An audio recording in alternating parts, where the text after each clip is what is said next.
wear orange shirt on that day. What we also do is that we recognize the lands that we're on. So UBC is on the traditional, ancestral, and unceded territories of the Musqueam First Nation, and we're thankful that we share the land with them. So it's something that we'll do here at UBC. So I just thought I would start off that way. So before I get into the presentation, let me show you where I'm speaking to you from. So I'm on the West Coast of Canada. This is an aerial shot of the University of British Columbia. It's on a piece of land called Point Grey. So it is a peninsula and it is a city unto itself. So we have our own police force, RCMP, fire department, hospital, etc. It's actually quite a beautiful campus. And as you can see from the top photograph, it's surrounded by water. Part of our faculty, which is land and food systems, and people will go, what is that?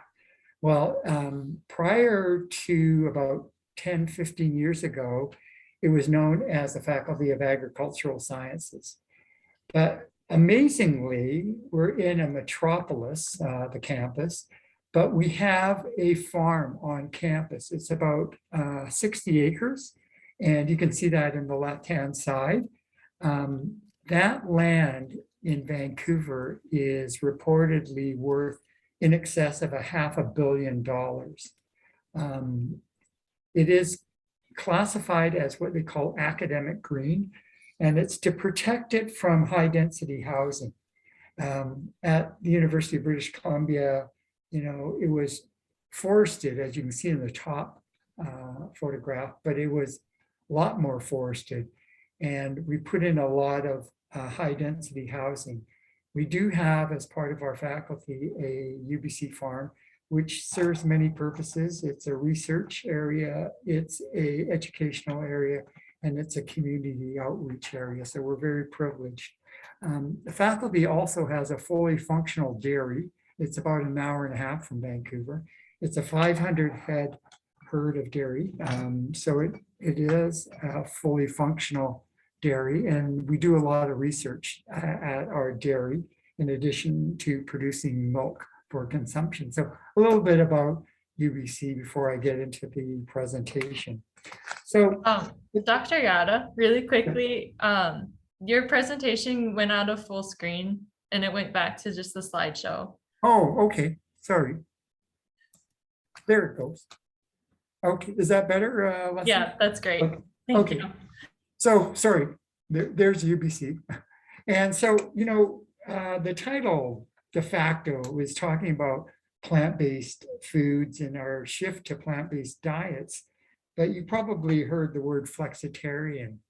And, if you really want to know the definition, you do what most people do. You go to the website and you see a Webster's definition. So if you're wondering what the term flexitarian means, it's not quite a meatless diet, but it gravitates more to plants. And so I myself am I'll say I'm a flexitarian. I don't eat all vegetables or plant-based materials. I do like meat and fish. So let me tell you a little bit about what, the networking session I think was talking about, this gravitation towards plant-based foods. And there's a lot of drivers, and you can see a list of the drivers here.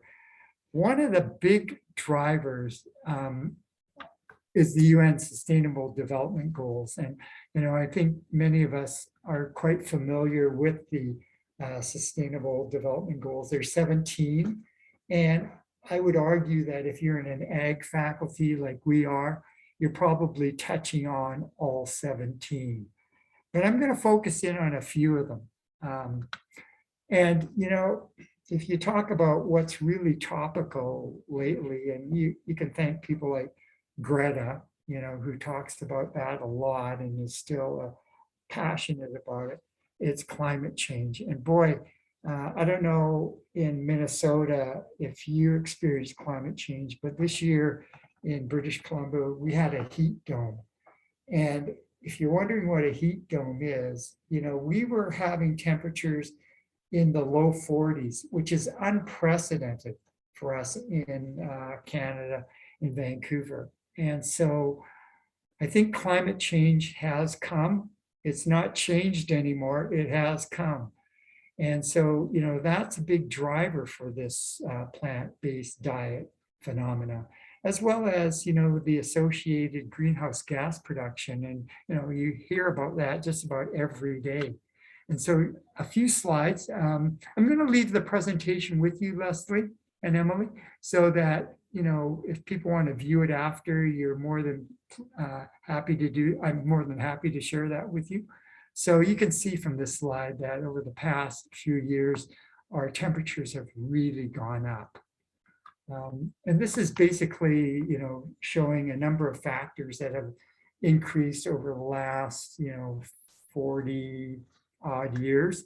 And you can see CO2, nitrous oxide, methane, the classical greenhouse gases have gone up tremendously over the last number of years. And you can see another one. This is an interesting slide because it's a comparative slide between greenhouse gas production when you're looking at animal-based foods versus plant-based foods. And as I said, one of the big drivers for the movement towards plant-based foods has been this environmental concern. Well, sustainability and environment and diet have been, this nexus again of why we've gone to this kind of gravitation towards plant-based foods. And so, you can read off this slide, the impact of, having animal-based protein, for argument's sake, versus plant-based protein.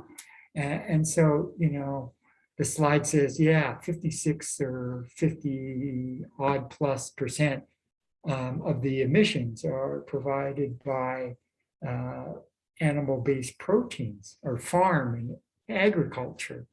But, is there a way that we can actually have a middle ground? Well, it's a challenging and complex question. It's not simple, right? If it was simple, we would probably have figured it out by now. But again, here's some, bullet points talking about, what happens if we have a plant-based diet.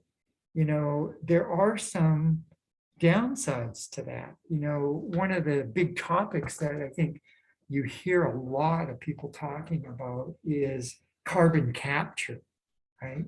And so can we capture the carbon, and so, we lose a lot of carbon by actually deforesting lands and converting them into agriculture. So there is some downsides to actually moving towards a completely agricultural, plant-based, plant agriculture environment. And, the other thing that we have to be cognizant of, and I think this is a topic of discussion also, is food waste. Now, this fifth bullet point is focusing in on animal products, but, I think as you go through a food science program, and I think many of you have gone through a food science program, and you take a processing course, and maybe it was Ted's course on food processing, you go, wow, I think we produce enough food for the world, but what happens is that a lot of that food that is produced never gets consumed.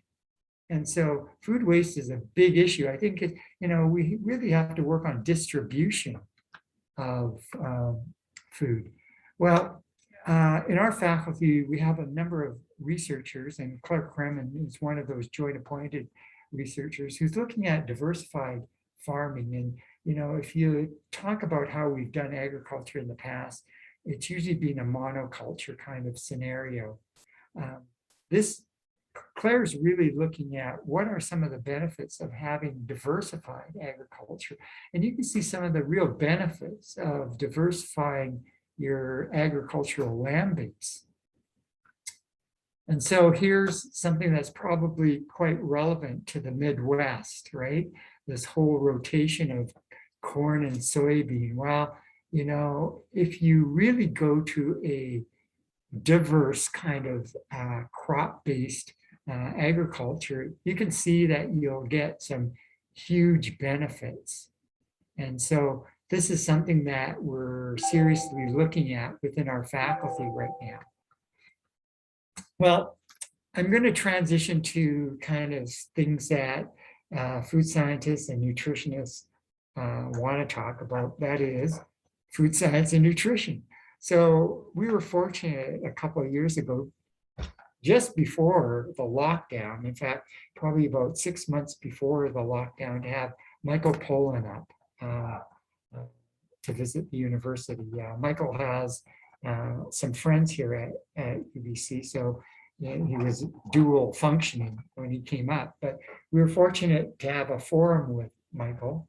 And, you know, Michael's big thing is Omnivore's Dilemma, you know, some of the very popular books. And Michael's big tagline, one of his taglines is eat food, not too much, mostly plants.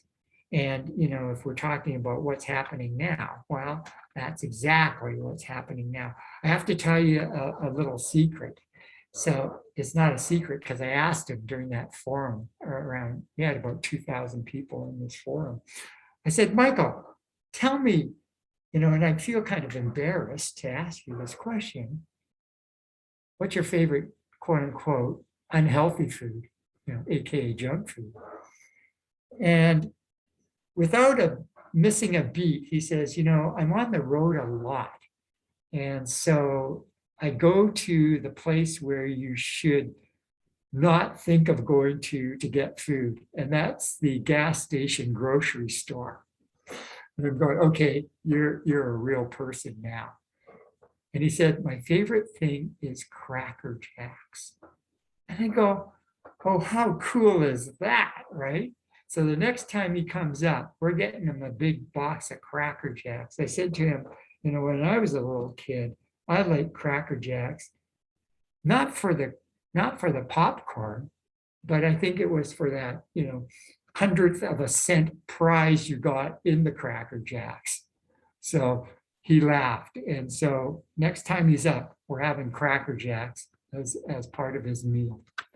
So, you know, health impacts of plant-based diet. So in 2019, Health Canada, which is equivalent to your FDA, I guess, put out a new Canada food guide.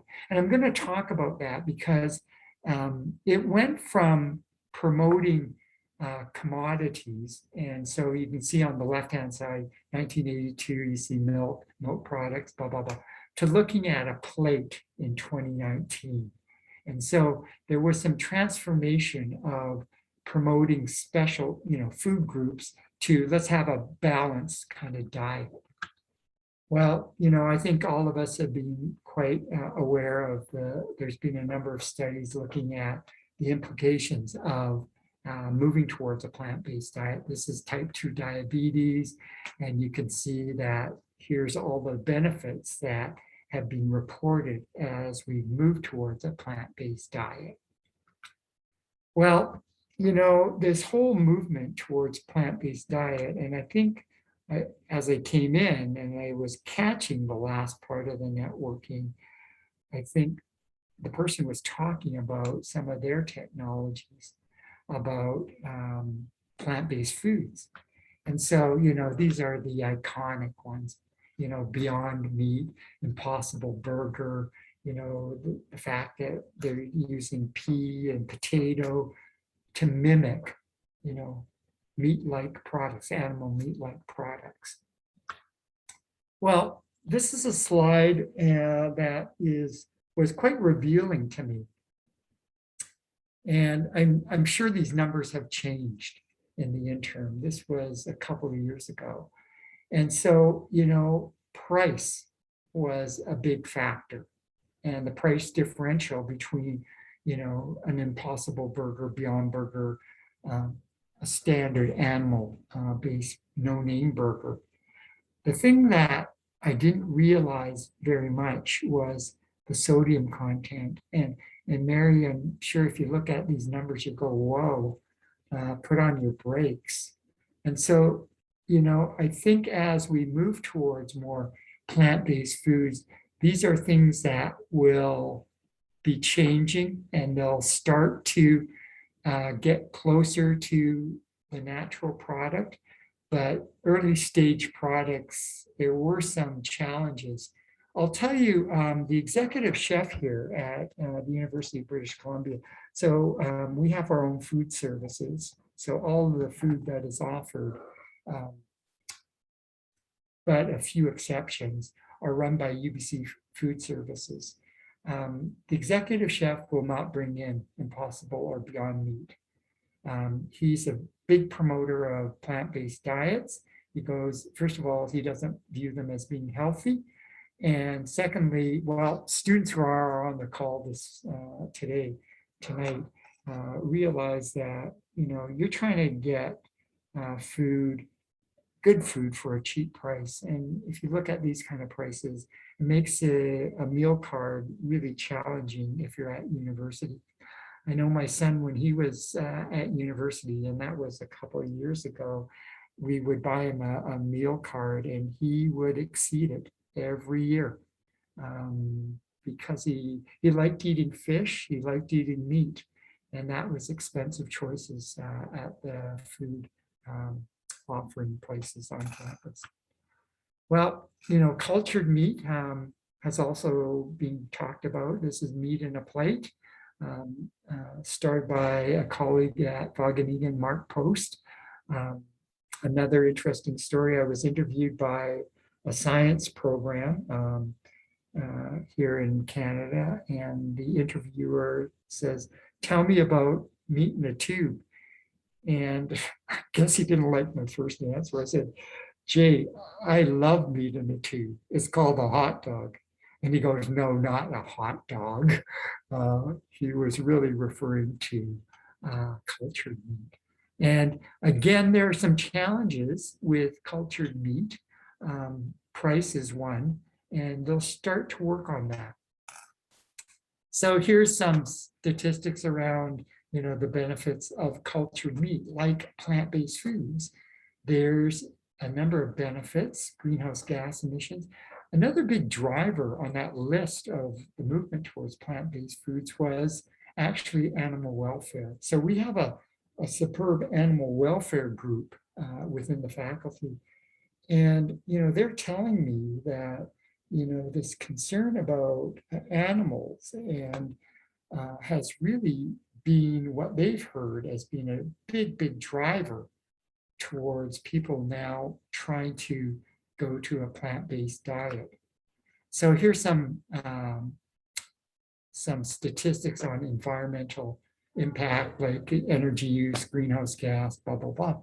And again, if you go towards cultured meat, other than the energy part, you're seeing some big advantages.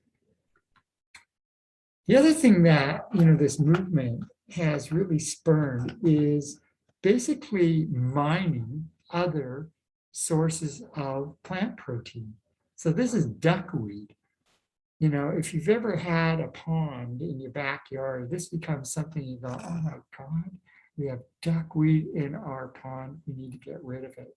Well, some entrepreneurs, and this is some of the work report that's done by a group in California called Plantables, is actually growing duckweed and extracting out the protein and then using it as a food ingredient. And so, this is something that traditionally we would have never thought of using, right? We would have maybe thought of wheat or even some of the cereals, but that wasn't their purpose initially. A lot of that was around other components. This is an interesting company, another company based in California, Perfect Day, which is using fermentation, molecular biology to produce ingredients. And so, they've come up with artificial milk, artificial cheese. And so I was down in New Zealand a couple of years ago and was talking about plant-based foods. And I talked about this, artificial milk. Yikes, if you want to see a crowd turn ugly, you talk about artificial milk in New Zealand, right? The iconic milk producers, right?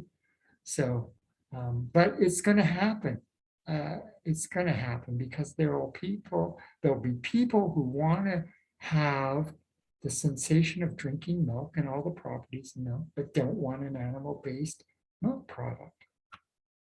Oats, this is a colleague at the University of Alberta who's looking at fractionating oat. You see things like oat milk a lot now, oat protein now. If you go to a natural health food store, and even in the mainstream stores, you're starting to see these fractionated sources of protein. And so Liang is doing a lot of work on, trying to improve oat-based milk, because many of us are still big coffee drinkers. And so what do you use cream for? Well, I would argue the biggest source is coffee. So here's another one. So within our faculty, we have some insect protein work going on. And it's interesting, when our president first started, I took him out to the UBC farm and there were some crickets growing. And I said, hey, Santa, would you like to munch on a few crickets? He's not what I would refer to as a exploratory eater. He kind of said, time out here.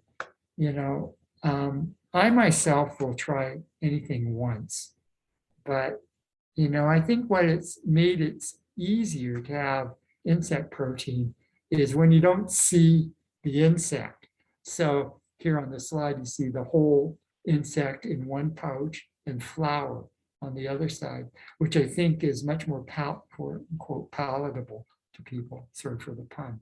But you've seen a lot of now cricket powder, and they're using it as a food ingredient rather than a snack of whole crickets.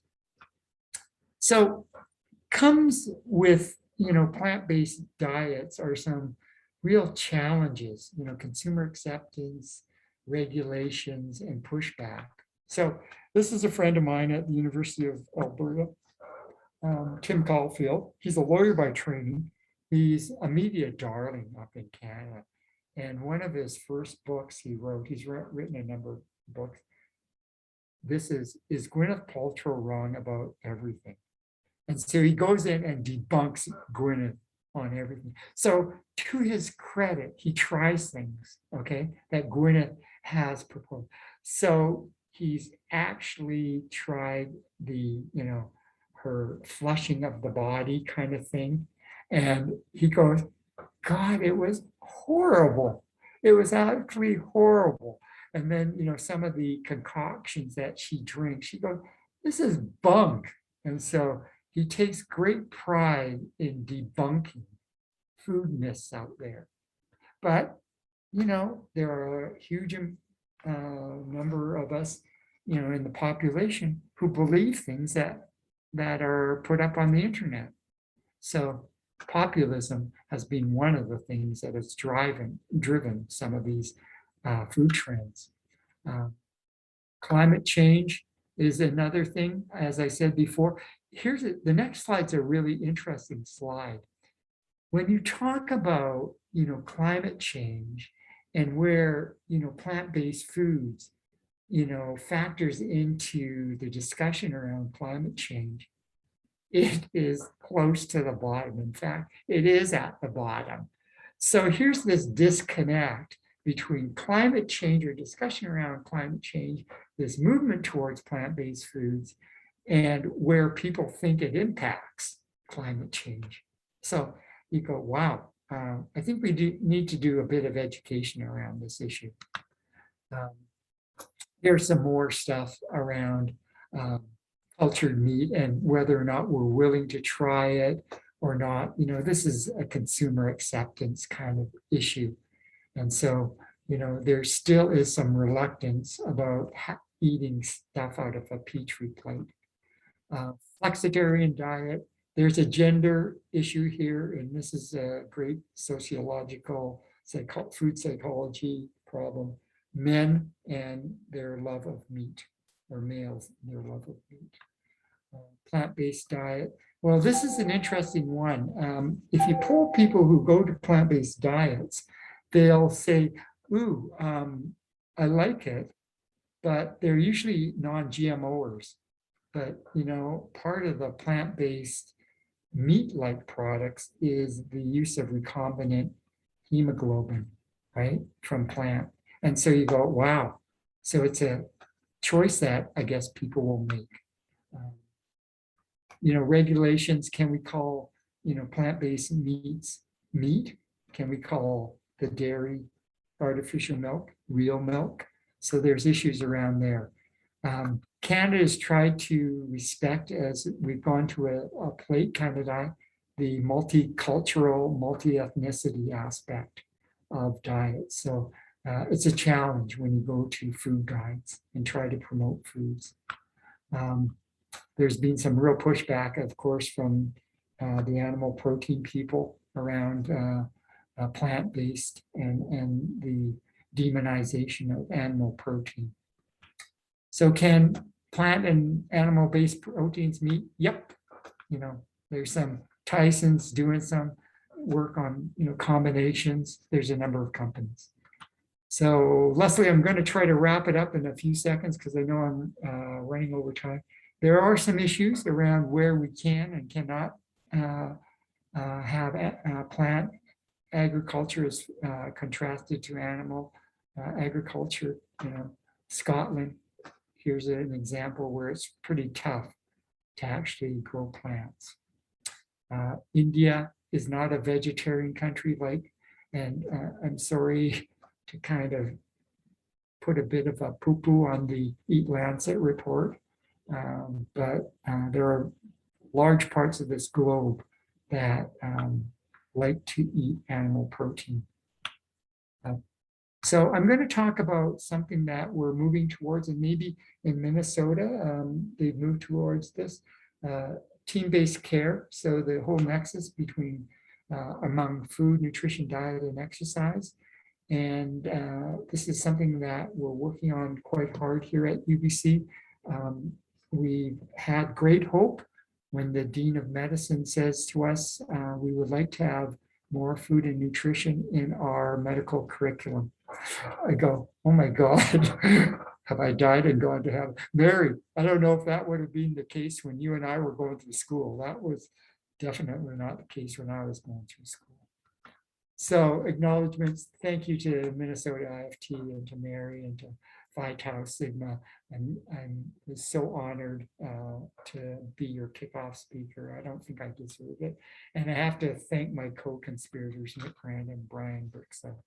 So I think with that, it's the end. And thank you very much, Leslie, Emily, Mary, for the opportunity. And happy to answer a few questions if we have time.